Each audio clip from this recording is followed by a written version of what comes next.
Study IQ IAS, अब तैयारी हुई अफोर्डेबल। तो रोहित, जब तैयारी आपने शुरू की थी पहला दिन कि हाँ अब मैं तैयारी करने वाला हूँ, तो उस समय आपने क्या क्या स्टेप्स लिए थे, कौन सी इनसिक्योरिटीज़ थी, कुछ सेल्फ डाउट्स थे, वो शेयर करेंगे? पहली चीज़ जो थी सर, वो मैंने मेक श्योर करा कि मैं न्यूज़पेपर अपने घर पे मंगाना स्टार्ट करूँ। तो न्यूज़पेपर लगाया मैंने एंड सर वेरी ऑनेस्टली 2.5-3 घंटा मेरे को लग जाता था, मतलब बिकॉज पता नहीं था कि कैसे पढ़ना है and all that. Then accordingly sir फिर यूट्यूब पे देखना कि क्या क्या चीज़ें कवर होती हैं एनालिसिस में, what are the things majorly covered. Study IQ का यूट्यूब चैनल था तो उसमें मैंने देखता था मैं एंड अदर एंड लाइकवाइज। तो वह एक न्यूज़पेपर हुआ। देन सेकंड चीज़ जो थी वो ये कि जो इनसिक्योरिटी जैसे आप बात कर रहे हैं, तो सर मैंने इंजीनियरिंग मैंने की हुई है। तो उसमें आई वॉज वरीड के the opportunity cost which was there, मतलब my friends went into the corporate sector, they started earning and I just took a step backwards, isolated myself and started preparing. So insecurities like this were there. And sir, deciding the sources, fixing the sources, it was I think it is equally challenging as preparing, because the resources are so much available, you don't exactly know कि what will work, what will not. सही बात है. So what I did here was I watched the topper videos, 2-3 toppers के video देखे, blogs पढ़े. तो उससे ये हुआ कि I genuinely I am saying, एक डायरी मैंने ली, एक टेबल बनाया और 3-4 टॉपर्स के एक टेबल में कि इकोनॉमी के लिए इन्होंने ये पढ़ा, आर्ट एंड कल्चर के लिए ये पढ़ा, पॉलिटी के लिए ये पढ़ा, ये मैगजीन्स थी, इस तरह से इन्होंने अप्रोच करा. So I made a table and जो कॉमन चीज़ें थी आई पिक दैट अप. मतलब आई वॉज वेरी क्लियर कि I am going to pick something from this only and the basic common things which are there. So I did that. थोड़ा सा time लगा उसमें, so obviously it was challenging, because usually tendency रहती है कि जैसा sir बोलते हैं कि लक्ष्मीकांत उठाओ एंड पढ़ो उसे. So this was there and sir deciding optional was itself a challenge, because मेरा बैकग्राउंड इंफॉर्मेशन टेक्नोलॉजी का है. तो I was a little dejected जब कोई IT का सब्जेक्ट नहीं देखा, बिकॉज सर कोर इंजीनियरिंग के सब्जेक्ट्स रहते हैं उसमें. देन आई वॉज थिंकिंग कि मैथमेटिक्स का लूँ मैं, but again mathematics is very vast and accordingly sir 8 to 10 months are required specifically. And then geography was something I was a little confident. Class 10 तक geography पढ़ी and थोड़ा सा physical geography specifically पढ़ने में ठीक लगता था. So I decided कि इससे जाएंगे. Again जैसे मैं आपको बता रहा था कि थोड़ा स्कोर को लेके एवरीवन वाज डीमोटिवेटिंग, के थोड़ा सा मतलब डिस्करेजिंग कि ज्योग्राफी में नहीं मिलता and all that. But again sir interest any day, आपको किसी सब्जेक्ट में इंटरेस्ट है एंड आप ऐसा मान के चलो कि अगर आप 2-3 साल तक उसे लगातार डेली पढ़ सकते हो बिना किसी डीमोटिवेशन या बर्नआउट के, so that is the good subject. Accordingly marks भी आ जाते हैं. You will see the thing is हर सब्जेक्ट के टॉपर हैं जो सेलेक्ट हुए हैं, है ना. So they made their way out, है ना. They took the advantage of interest they had. So sir these were the things which were there. I think insecurities about this thing कि यार हमारे साथ वाले तो कमाने लग गए हैं और हम अभी क्या कर रहे हैं. ग्रेजुएशन हुआ 1 साल हो गए, काफ़ी सारे स्टूडेंट्स को होता ही है. और एक इंटरेस्टिंग बात है रोहित की स्ट्रेटजी में, कई लोग सोचते हैं कि पहले हम GS कर लेते हैं, कई महीने उसमें लगा देते हैं और उसके बाद हम ऑप्शनल पे जाएंगे. आई थिंक रोहित आपने इस चीज़ को रिवर्स कर दिया था, राइट? Yes sir. मतलब थोड़ा सा I was a little skeptic about के एकदम से कूद जाऊं और तैरने लगूं वाला situation I was trying to avoid. I was very clear के सर नॉट बिकॉज के मुझे पहले से पता था and all that, but I the trend which I observed in the toppers, it was they always use to say कि optional has a very huge chunk of marks and ये decide करेगा. The emphasis they gave to optional. तो उससे sir मुझे ये clear हुआ कि boss ये एक अलग गेम है. बिल्कुल. And you need to conquer it first. Exactly. मतलब if not conquer the subject completely, then give the due respect it deserves starting के महीनों में. बिल्कुल. So sir I pick the optional first and read the basic books, whatever material, if any material was available online through my friends. Whatever I was needing, it was available in the market. So kind of did the basic books. If any notes were available, read them once or twice. previous years were constantly there, so referring again and again कि ऐसी क्या चीज़ है कि जिसको बार बार पूछ रहे थे. So sir, you have to be like थोड़ा सा broad इस sense में. And sir, optional doing first optional it paid off sir, and I think कि उस टाइम लगता था कि maybe I am committing a mistake कि GS नहीं पढ़ रहा throughout, but again अब लगता है कि optional deserves the due respect. अच्छा, एक चीज़ और अच्छी है, रोहित ने एक बात कही, काफ़ी सारे स्टूडेंट्स जो हैं बहुत ज़्यादा टेक्निकल समझ लेते हैं इस तैयारी को, कि मतलब पता नहीं क्या क्या कर डालना है, बट कुछ बेसिक्स हैं वही चीज़ें करनी है.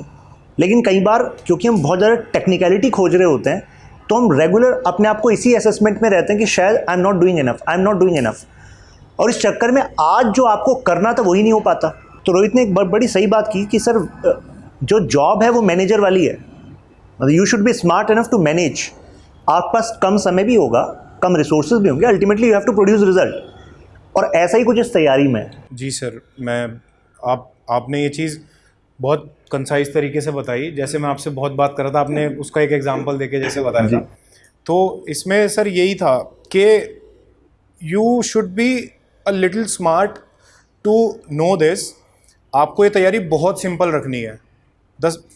मतलब जितनी ज़्यादा सिंपल रहेगी ये तैयारी, it will be more rewarding for you. आप जानबूझ के इसे कॉम्प्लेक्स करेंगे, आप at times more frequently demotivate होते रहेंगे.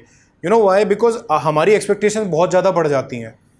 मतलब छोटा सा एग्जांपल मैं अगर इसमें बताऊँ, प्रीलिम्स से पहले जो ओपन मॉक्स होते हैं मैंने वो दिए थे, तो उसमें मार्क्स मेरे वही 60 के आसपास आ रहे थे, राइट. एंड इस बार कोई प्रीलिम्स अगर दे रहा है तो एवरीवन नोज कि अगर 60 के आसपास मार्क्स आ रहे हैं तो one thing that comes to your mind is के प्रीलिम्स तो नहीं ही हो रहा. ऑनेस्टली आई एम सेइंग, मैंने उस थॉट को 99% अपने दिमाग से दूर ही रखा. प्रीलिम्स होगा नहीं होगा ये वो दिन डिसाइड करेगा, not the marks which I am getting in the मॉक्स, है ना. तो इस तरह से सिंपल रखना है. सोर्सेज, इकोनॉमी के लिए एक सोर्स पढ़ लो and the newspaper. Why are you trying to read one notes, one book, one online journal, and accordingly जैसे हम कॉम्प्लेक्स कर देते हैं. सो सर सिंपल मतलब इसको रखा जाए, and the job of a manager कि चीज़ें बस मैनेज होती रहें एंड एफिशिएंसी आपकी बरकरार रहे, consistency and efficiency, and it helps definitely. अच्छा, इस बात पर मैं थोड़ा विशेष दोबारा से प्रकाश डालना चाहूँगा कि रोहित ने फर्स्ट अटेम्प्ट में 74th रैंक हासिल की है, और कई बार हम सोचते हैं कि ठीक है अभी फर्स्ट अटेम्प्ट तो ऐसे ही देकर देख लेते हैं, अभी तो होगा नहीं, और आई थिंक जो इसकी जो स्ट्रैटेजी थी ना कि रिवर्स कर देते हैं, एक बार ऑप्शनल को भी पहले से तैयार कर लेते हैं. सो व्हाट आई फाउंड कि जैसी प्रीलिम्स के पास आप आते हैं, फॉर एग्जांपल से जनवरी के आसपास, तो कई स्टूडेंट्स को लगता है अभी मेरा ऑप्शनल तो तैयार है नहीं, तो शायद even if I give prelims और वो क्लियर हो भी जाए तो शायद I am not going to make it.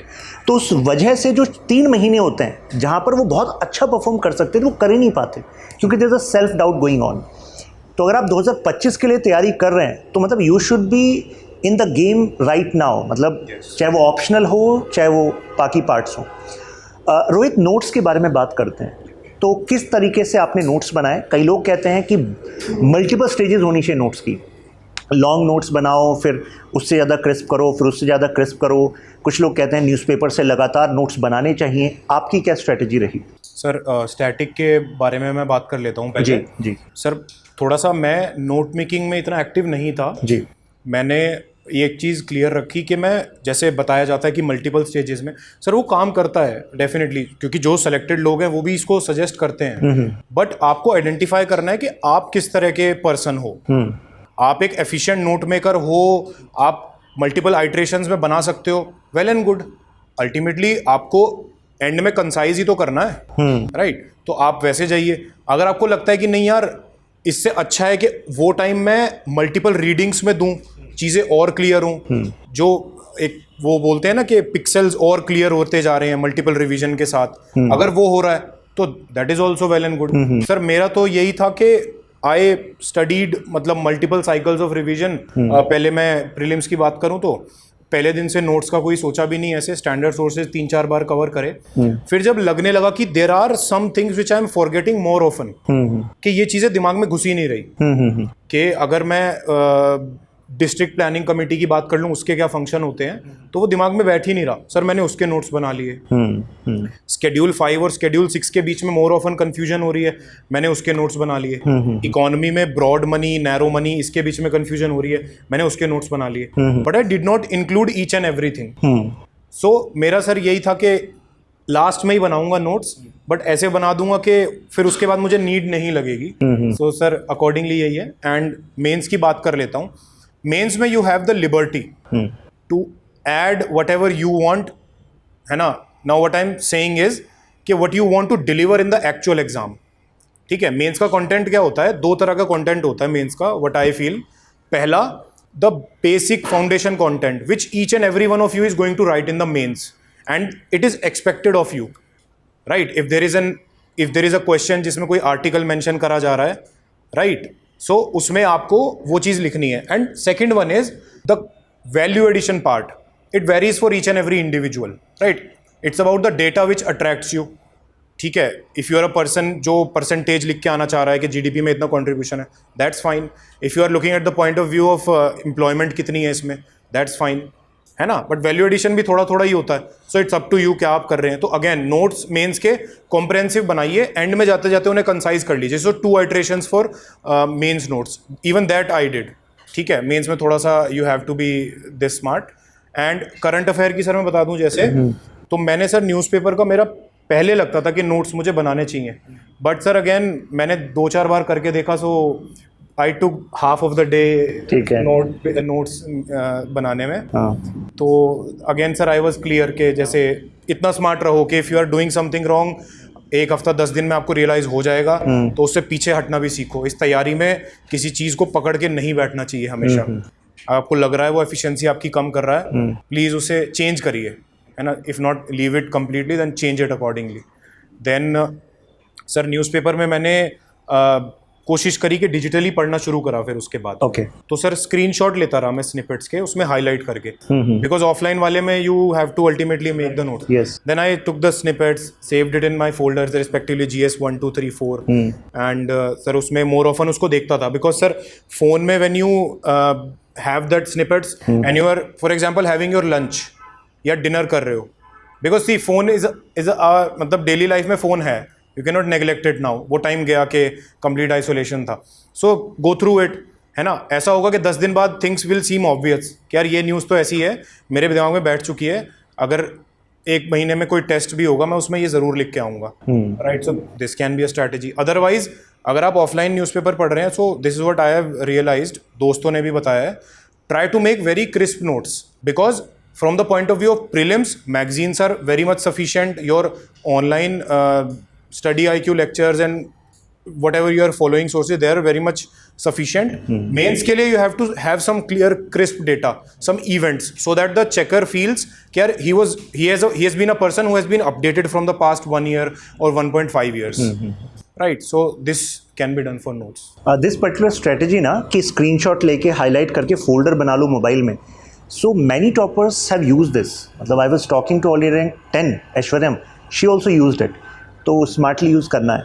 चलिए एक सवाल आपसे पूछ लेते हैं, कितने लोगों को ऐसा लगता है कि पोटेंशियल तो बहुत है हम में, लेकिन लाइफ में ना डिस्ट्रैक्शंस बहुत ज़्यादा हैं, अगर उनको हटा लिया जाए ना तो बस कमाल कर देंगे, ऐसा लगता है क्या? मतलब ऐसा कुछ है? काफ़ी लोगों को लगता है। तो एक जेन्युइन है, मतलब प्रॉब्लम स्टेटमेंट है एस्पिरेंट्स की लाइफ में।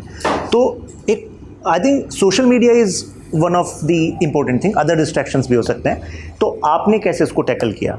सर मैंने जैसे ही अपना कॉलेज के लास्ट सेमेस्टर में था जी, मैंने इंस्टाग्राम अपना परमानेंटली डिलीट कर दिया था, मैंने फेसबुक अपना परमानेंटली डिलीट कर दिया था, ट्विटर, रेडिट ये सब चलाता था। तो मतलब मैं सर क्योंकि इंजीनियरिंग में था तो रहते हैं हम एक्टिव कम्युनिटी में, टेक्निकल चीज़ों में थोड़ा सा इन जनरल, तो सर इसको ऑब्वियसली कम किया गया, बिकॉज सर स्क्रीन टाइम वही 4-5 घंटे रहने लगा था। तो this is not something which is expected from an aspirant.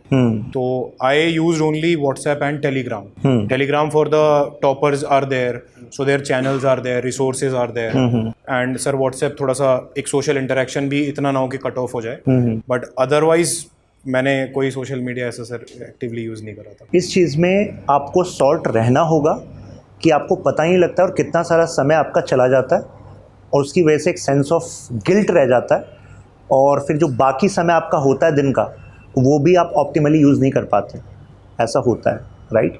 So take hard decision और डिलीट कर दो आगे बढ़ जाओ। और एक और चीज़ है, मतलब आपको क्या नहीं करना, केवल इसी पर फोकस ना किया जाए। अगर आप फोकस इस पर करेंगे क्या करना है, क्या रोहित ने किया, क्या अदर टॉपर्स ने किया, तो अगर करने पर फोकस करोगे तो जो नहीं करना ना वो ऑलरेडी रिप्लेस हो जाएगा।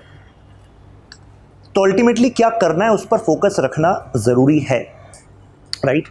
तो हमने कंटेंट की बात की, तो कंटेंट में जैसे रोहित ने कहा कि सोर्सेस को स्ट्रिक्टली फॉलो करना कि यार दीज आर द सोर्स। ये कहने में बहुत आसान लगती है बात, राइट? लेकिन जब इसको इम्प्लीमेंट करने लगते हैं तो वो बड़ा इशू होता है। तो रोहित, क्या इसमें कुछ एक्शनेबल पॉइंट्स बता पाएंगे so that these aspirants can follow exactly that to fix the sources? Sir मैं उस चीज़ को ही मेंशन करूँगा कि देखिए, आपको सोर्सेज में ना ट्रस्ट ऐसे रखना पड़ेगा कि बहुत बंदे इन्हीं चीज़ों को पढ़ के एफिशिएंटली यूज़ करके सेलेक्ट हो चुके हैं, राइट? एंड आप जब अपने सोर्सेज को फिक्स कर देते हैं ना, then it is just you and those particular books, those particular standard material. Now it is up to you कि आप कितना एफिशिएंटली उसे यूज़ कर पा रहे हैं, राइट? कोई सोर्स बुरा नहीं है। जैसे more often it is a debate ना कि क्या लक्ष्मीकांत आज भी रेलेवेंट है, अब तो यूपीएससी अलग पूछने लगा है। सी, पॉइंट इज़ नॉट कि Laxmikanth is the only book, point is कि आपने जो भी सोर्स फिक्स करा है, बच्चे डीडी बासु भी पढ़ते हैं, मैंने उसके बारे में सुना है, दो I haven't even seen the book, लेकिन पढ़ते हैं।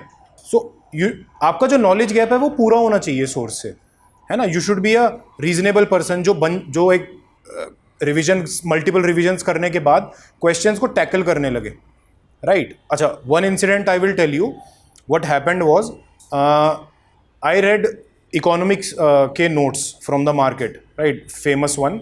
सो आई रेड दोज एंड एक रिविजन, दो रिविजन हो गई and I was not able to differentiate between basic terminologies of economics. ठीक है, एक गलती ये रही। देन आई वॉज थोड़ा सा ब्रॉडली सोचते हुए आई टुक द डिसीजन ऑफ ठीक है, if this is not working I will not deviate कि मैं ऐसे कर लूँगा वैसे। What I did was I used internet for the things जो चीज़ें नहीं समझ में आ रही, जहाँ पे दिक्कत हो रही है, जहाँ से PYQ नहीं सॉल्व हो पा रहे, राइट? अगर लग रहा है कि ये सोर्स नहीं पूरा कर पा रहा, so use the internet. Chat GPT is very famous these days, though I did not use it. ठीक है, सो सोर्सेज के लिए यही है कि be mature enough to realize this कि सोर्स कोई बुरा नहीं है, and it's not about the sources that help you clear this exam कि कोई मैजिकल चीज़ है उसमें। It's about you, how efficiently you are able to use it. If that sense of maturity is there ना, तो every source is good यार। It's up to you whatever suits you, right? जैसे art and culture के लिए बहुत famous books हैं। I did not read any famous book, pretty much simple basic fine arts की NCERT and topper notes जो Telegram पे available थे, go through कर लिया उनसे, multiple revisions of NCERT, right? So मुझे भरोसा था कि इस चीज़ अगर इसमें से होना है तो हो जाएगा, एंड नहीं होना तो मैं कितनी भी बुक्स पढ़ लूँ नहीं हो पाएगा, है ना? एंड अगेन वही चीज़ है, you don't need to do everything. You need to do some things, but not everything for this exam. And those some things, if I am saying, very efficiently, consistently. अच्छा, इनकी बात को थोड़ा इस तरीके से मैं कंसाइज करूँगा। अगर रोहित अपने नोट्स आपको दे दे अभी के अभी, ठीक है, सारे नोट्स, इनके चेहरे पे खुशी हो गई कि ये तो अच्छी बात हो जाएगी, मतलब जो भी क्रिस्प नोट्स हैं, एसे, एथिक्स, सब कुछ, आपको लगता है कि those would be like sufficient source for you कि भाई इनके नोट्स अगर हमें मिल गए, जब इन्होंने फर्स्ट अटेम्प्ट में 74th रैंक हासिल करी, जो कंटेंट इन्होंने बिल्कुल चर्निंग करके बनाया वो आपको मिल जाए, तो आपकी भी रैंक आ जाएगी। क्योंकि फाइट कंटेंट की नहीं है, कंटेंट तो ऑलरेडी फैला हुआ मार्केट में। फाइट वीडियो लेक्चर्स की भी नहीं है, फाइट है उस कंटेंट से क्या आप करने वाले हैं। जैसे साइकिल चलाना आता है सबको, अगर आपको बता दे रोहित कि यार साइकिल ना ऐसे ऐसे चलती है, देखो मैं समझाने आ गया तुम्हें, अब आप प्रैक्टिस ना करो तो क्या साइकिल चलानी सीख जाओगे? So whatever you are getting ना, you have to just sit on that cycle, make attempts to ride it. गिरोगे, संभलोगे, लेकिन उसके बाद जो आप बैलेंस हासिल करोगे वो आपसे कोई नहीं छीन पाएगा। तो फाइट केवल कंटेंट की नहीं है। जैसे एक बात इन्होंने बहुत अच्छी कही कि जब इन्होंने नोट्स कैसे बनाए, तो अगर आपने आइडेंटिफाई किया हो कि इन्होंने एग्जांपल दिया कि यार इकोनॉमी में ना मुझे इन टर्म्स में इशू आ रहा था, तो मैंने उनको लिखा। क्या ज़रूरी है क्या कि जो चीज़ इन्होंने छोड़ी, अपने नोट्स में हाईलाइट नहीं की, वो आपको आती होगी? ज़रूरी नहीं है। हो सकता है she is from economy background और आपको लगेगा यार क्या Rohit sir, broad money narrow money ये लिखने वाली चीज़ होती है, वो इनके लिए लिखने वाली चीज़ है, लेकिन आपके लिए लिखने वाली चीज़ नहीं होगी।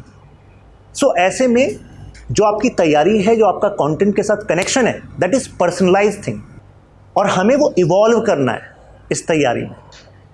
और जैसा कि अभी इससे पहले हाईलाइट किया था कि बहुत ज़्यादा टेक्निकलिटी नहीं है, सफ़र वही है, स्टेप्स वही हैं, लेकिन बंदे तो अलग अलग है ना, बैकग्राउंड एक्सपीरियंसेस वो तो अलग अलग है ना, तो हमें उसके हिसाब से एफर्ट करते हुए चलना है। अब जैसे एक एग्जांपल देता हूँ, आप में से कितने लोगों को सीसेट से डर लगता है, स्पेशली लास्ट वाले प्रीलिम्स के बाद, है ना? ठीक है। अच्छा रोहित, बताएंगे आप इनको कि आपने सीसेट के कितने टेस्ट प्रैक्टिस किए थे? सर सीसैट में जैसे मैंने अराउंड 7 ओपन मॉक्स दिए थे जो अवेलेबल हो जाते हैं, जो बच्चे सभी को देने भी चाहिए। सही बात है। तो सर 7 टेस्ट वो हो गए, बाकी लास्ट 5 ईयर के previous year questions. So sir around 12 test मेरे थे सर। रीज़न बीइंग, मैंने जब सबसे पहले प्रीवियस ईयर ही करे तो I was comfortable with the mathematics and reasoning portion. I was able to do something around 42 questions from math and reasoning. So I was sure के इसमें इतना हो जाएगा and comprehension is also doable from my part. So but sir again, problem is not with CSAT being comfortable with CSAT. Problem is if I am giving the respect it deserves. Because it has been the deciding factor. आप please इस चीज़ को देखिए, इस बार 75 cut off GS की इसलिए नहीं गई कि जीएस टफ था, वो इसलिए गई क्योंकि सीसैट इतना टफ आ गया कि जो क्वालिफाई नहीं कर पा रहे थे सीसैट को, 2 जीएस में 120 नंबर भी आ रहे हैं, सीसैट में 50s में 60s में आ रहे हैं, राइट, इसलिए कम गई है। मैंने यही मेक श्योर करा कि मैं लूज इसको नहीं लूंगा बिल्कुल भी, बट अगेन मैं इतनी ज़्यादा कुछ एक्स्ट्राऑर्डिनरी भी चीज़ नहीं करूंगा कि मुझे कोई किताब फॉलो करनी पड़े। I do the previous year questions, identify the main permutation combination वाले क्वेश्चन, परसेंटेज वाले and the basic themes, practice them daily. Sir जो प्रीलिम्स का जब से प्रिपरेशन था फरवरी से, डेली ये रहता था कि स्टार्टिंग में फरवरी मार्च में के 45 मिनट्स एटलीस्ट हो जाए, एंड सर एंड में आते आते तो around 1 hour 1.5 hour it was there. So again sir one more thing I would like to add, इस बार एग्जाम में मैं मतलब जैसा नॉर्मली कर पा रहा था 40 क्वेश्चंस, मैथ्स और रीजनिंग में I was able to do only 27 questions in 1 hour and 15 minutes. Now what helped me to crack CSAT was not math and reasoning, it was comprehension. And it was my, you can say, presence of mind there, or you know, the attempting strategy that I realized कि maths और reasoning से तो वैसे भी नहीं clear हो रहा इस बार। Leave questions जो बचे हैं उनको छोड़ो, भले ही वो हो जाएं 45 मिनट्स बाद, बट अगेन ये नहीं करा पाएगा। लास्ट के 45 मिनट्स जब 1 घंटा 15 मिनट हो गए, आई डिसाइडेड कि अब एक भी क्वेश्चन मैं देखूंगा भी नहीं मैथ्स और रीजनिंग के, I do the comprehension, and sir I did all the comprehensions, leaving those which involve the assumption one, I never attempted them. तो सर ये भी एक स्ट्रेटजी का ही पार्ट है। स्ट्रेटजी का पार्ट है। तो ये कि स्मार्टली आपको अप्रोच करना है and giving respect it deserve. अच्छा रोहित का ना एक बड़ा इंटरेस्टिंग साइकोलॉजिकल हैक था जो ये मुझे बता रहे थे। जैसे जब आप तैयारी में जुट जाते हैं तो आपको ना अपना असेसमेंट ज़रूरी है, ठीक है। असेसमेंट का मतलब केवल टेस्ट नहीं होता जो आप क्लास में आकर यहाँ पर देते हैं। असेसमेंट का मतलब है कि ओवरऑल जो आपने टॉपर स्ट्रेटजी से एनालिसिस बनाया था, क्या आपकी तैयारी उस हिसाब से चल रही है। तो टीचर्स तो आपके साथ 24 घंटे हैं नहीं कि आप कितना टाइम किस चीज़ में दे रहे हो, किस क्वालिटी का वर्क कर रहे हो। तो साइकोलॉजिकल हैक के बारे में बताएंगे आप, बड़ा इंटरेस्टिंग है। I did this because I believed it will work. Yes. किसी भी चीज़ को you are doing ना, कोई भी strategy है, कोई भी new thing you are adopting, कोई भी hobby you are including in your life, उसमें ना faith रखो कि यार this is going to change me as a person. It will bring a positive change in my life. Right? We all have our set of challenges in life. We all are afraid of something. I am also afraid of a few things. Right? But again, आपको इन चीज़ों में भरोसा रखना पड़ेगा। Ultimately इसे ही optimism कहते हैं, है ना. तो व्हाट आई डिड वाज कि I used to imagine I am studying in my room और maybe library to which I went. So I am studying and I am doing certain things. पूरे दिन में ये करा, पूरे week में ये करा. Then I used to retrospect के as a third person I am a friend of Rohit and I am seeing Rohit preparing for this exam. Is Rohit even doing the things which really matter for this exam, or he is just doing things which are मतलब erroneous के ये चीज़ें तो help भी नहीं करेंगी इसको exam clear करने में. For example, is he watching more IAS, IPS entry videos or those story feeds on the social media के जो मतलब हो जाता है बच्चे trying to motivate themselves, they get into this. So I used to analyze like this. So what helped me was I used to get feedback, है ना, as a third person कि यार Rohit is doing this thing is fine, daily newspaper पढ़ रहा है, well and good, और he is trying to focus on static more, ठीक है, to मतलब इसको strong करने में. और चीज़ों में negative भी मिले कि he is giving more time for analysis, जितना 2 घंटा 2.5 घंटा में हो जाना चाहिए प्रीलिम्स का अगर आप कोई टेस्ट दे रहे हैं, तो क्या वो पूरा दिन लगा दे रहा है उसमें. तो is he studying those things which really don't come in exam in the optional. Sir optional में there are a lot of things you have to skip, you have to be mindful, exactly right. And in polity also, Laxmikanth में one should be smart enough कि not every chapter is important. There are a few chapters which really matter and they should be done on priority if time permits other chapters. So from where did this all came? This all came through that retrospection, analysis of oneself from a third party perspective. है ना, कि जैसा होता है ना कि your small sibling or younger sibling is preparing for any exam. तो आप देखते हो ना कि यार तू ये क्या पढ़ रहा है, right, because every one of us is in graduation और ग्रेजुएटेड, फाइन. तो अगर छोटा भाई बहन हु इज़ इन 10th और 12th for is preparing for boards, so अगर वो कुछ ऐसी चीज़ पढ़ रहा होगा जो आपको पता है बोर्ड्स में आनी ही नहीं है, तो यू विल टेल ना.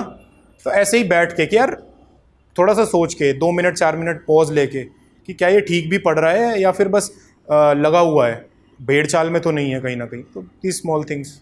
कुल मिलाकर बात यह है कि आपको सेल्फ इंट्रोस्पेक्शन के लिए टाइम देना है. देयर वाज अ टाइम जब आपको पता नहीं होता था कि इस एग्ज़ाम को क्लियर करने के लिए करना क्या है. आज आप में से ज़्यादातर लोगों को पता है. Topper strategy videos, teachers guiding you about strategies, वो पता है. इम्प्लीमेंट नहीं हो पा रहा तो दिन का कोई एक स्लॉट ऐसा रख लेते हैं. जैसे हर एक धर्म में आप एक चीज़ कॉमन देखना, they are focused on patterns. चाहे आप हिंदू धर्म देखो, मुस्लिम्स देखो, क्रिश्चियंस देखो, एक पर्टिकुलर टाइम दिया गया ना कि यार इस टाइम पर पूजा करनी है, इस जगह पर जाना है. क्यों? क्योंकि when we organize our life then we tend to be more happy, tend to be more productive.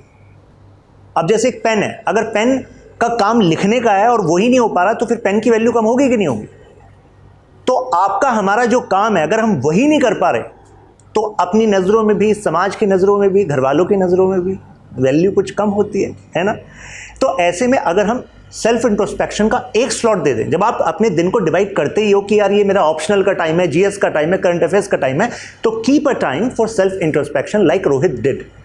तो आपको ऑलरेडी पता है सही और गलत क्या है. बात यह है कि वो भेड़ चाल में आप कई बार वो गलत करे जा रहे हो. तो जो भी दिमाग में आए कि हाँ यार मैंने आइडेंटिफाई करी 3 चीज़ें, जस्ट नोट देम डाउन. और कम से कम ये 3 चीज़ें तो मैं रिपीट नहीं करूँगा. तो आई विल बी मोर कॉन्शियस. हो सकता है आप दोबारा वो गलती करो, but that is fine. At least you will be more conscious this time. और बहुत ही आइडियल नहीं हो जाना है. इंसान ही है, इंसानी तो हो भाई. और गलतियां रोहित ने भी की है. बिल्कुल सर. है कि नहीं? रोहित ऐसे कब से लिखना स्टार्ट किया था? सर मैंने अपना पहला ऐसे जो है वो प्रीलिम्स की जब तैयारी फरवरी में स्टार्ट करी थी, तो उसके पहले का एक मैंने बफर टाइम रखा था कुछ 15 दिन का. मतलब सर मैं थोड़ा सा इस चीज़ में कॉन्फिडेंट था कि क्योंकि मैं न्यूज़पेपर पढ़ रहा हूँ तो I am having some broad perspectives. I used to brainstorm. मतलब सर ऐसा लिटरली बोलूँ तो लिखा ऐसे कंप्लीट उस टाइम नहीं, क्योंकि सर ऑप्शनल हो गया, देन आंसर राइटिंग हो गई, जीएस कवर करना हो गया. तो ऐसे सर मैंने प्रीलिम्स की तैयारी जब स्टार्ट करी थी फरवरी में, उससे पहले बफर का टाइम रखा 15 डेज का, 2 वीक्स का। तो उसमें मैंने सर ऐसे पे थोड़ा काम करा, ऐसे और एथिक्स को मैंने वो टाइम दिया था, टाइम दिया साथ में। जी जी।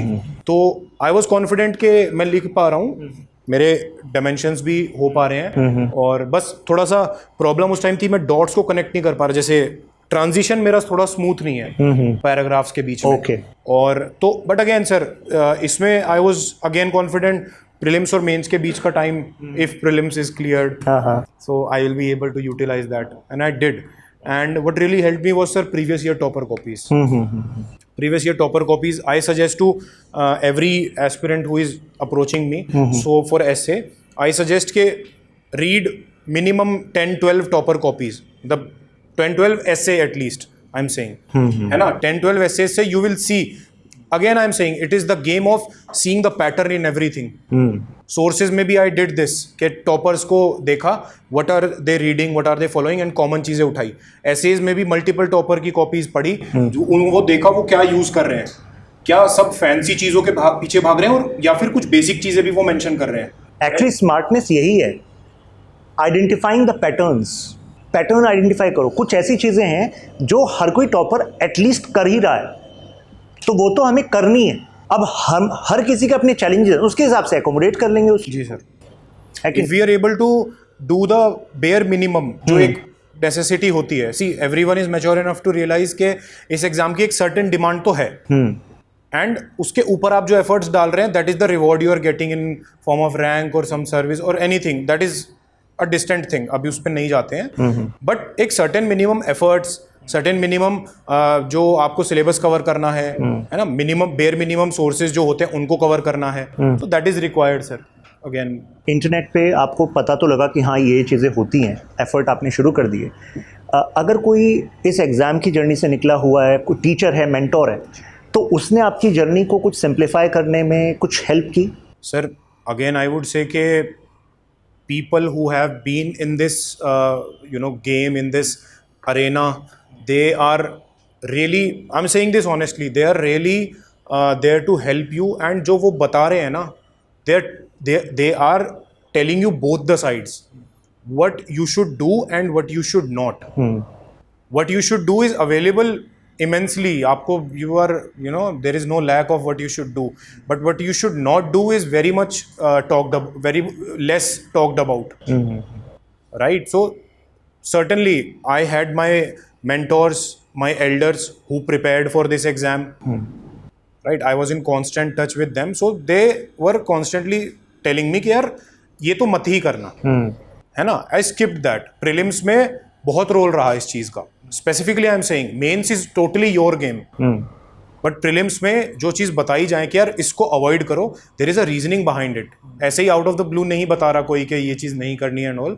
तो क्योंकि अगेन वही चीज़ है कि जिसने उस घाट का पानी पिया है वो आपको तजुर्बा तो बताएगा ही वहाँ का, तो आप उस चीज़ से ना परेशान हो, आप इतने स्मार्ट इनफ रहिए कि उसको थोड़ा सा वेटेज देते हुए अपने उसमें अडॉप्ट करें, तो this will definitely help you, है ना। एंड रिस्पेक्ट दिस थिंग, और डोंट बी वेरी फेरोशियस कि मैं तो कर लूँगा, मुझे ज़रूरत नहीं है। नहीं boss, it requires gratitude and that sort of आपकी पोलाइटनेस के सीक हेल्प, सीक मेंटोरशिप। आपको बहुत स्टडी आईक्यू से बहुत अच्छा सपोर्ट मिलेगा, and trust me it works, it helps every sense. Motivation and sources को डिसाइड करने में कन्फ्यूजन है, कौन सी मैगजीन फॉलो करी जाए, क्या चीज़ें छोड़नी है, कोई नहीं बताता क्या चीज़ें छोड़नी है। Everyone is like do each and everything. नहीं भाई। स्टडी आईक्यू ने कैसे आपकी तैयारी में हेल्प की? सर स्टडी आईक्यू ने काफ़ी हेल्प रही है, जैसे मैं आपको स्टार्टिंग में बता रहा था, इवन वहाँ भी कि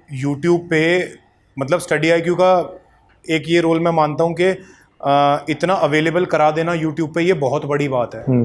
मतलब इवन इंटरव्यू प्रिपरेशन की भी मैं बता रहा हूँ, लास्ट इंटरव्यू प्रिपरेशन ही होती है इस जर्नी में, उसमें भी I was studying about, I am from Delhi, तो दिल्ली की हिस्ट्री, दिल्ली की ज्योग्राफी, देयर आर लेक्चर्स यार। Study IQ is providing so much के there is no lack of this knowledge from study IQ's and you need to take advantage of it. Again, not following each and everything, but what you really need, and that is available, and that is what I did.